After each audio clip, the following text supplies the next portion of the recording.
नमस्कार. कौतुकास्पद बातमी समोर येते. राजकारणातील एका लढवय्याची गरुड भरारी.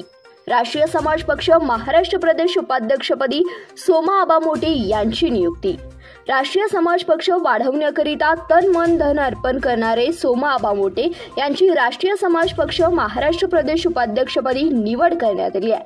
त्यांना नियुक्तीचे पत्र राष्ट्रीय समाज पक्षाचे महाराष्ट्र प्रदेश अध्यक्ष काशीनाथ नाना शेवते, मुख्य महासचिव माऊली नाना सलगर, याप्रसंगी केंद्रीय संघटन बाळकृष्ण लेंगरे मामा, केंद्रीय मुख्य महासचिव कुमार सुशील पाल आदी उपस्थित होते. सांगोला तालुक्यातील घेडी या गावातून शेतकरी कुटुंबात जन्म घेतलेले माननीय श्री सोमा आबा मोटे यांनी आपल्या मोजक्या काही वर्षातच राजकीय कारकिर्दीत महाराष्ट्राच्या राजकारणात गरुड भरारी घेत निर्माण केलेले हे आत्ताचे राष्ट्रीय समाज पक्ष महाराष्ट्र प्रदेश उपाध्यक्ष पदाचे वादळ हा त्यातीलच एक भाग होय. सोमा आबा हे तालुक्यात एकच मुद्दा घेऊन खुजे राजकारण करीत नाहीत, मनात शूल साचवून ठेवीत नाहीत. त्यांनी सोलापूर जिल्ह्यात आज आपलं कर्तव्य सिद्ध केलंय.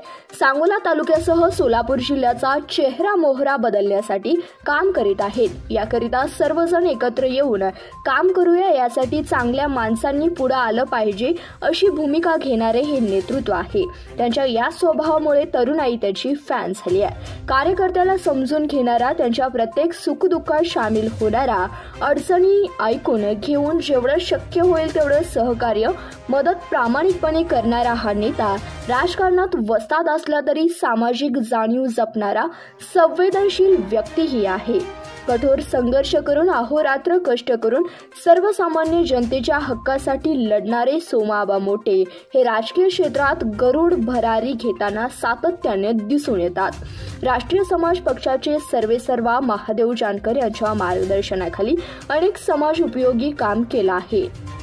त्यांच्या या यशामुळे त्यांचं सर्वत्र कौतुक होत आहे. धन्यवाद. पाहत रहा CBS न्यूज मराठी.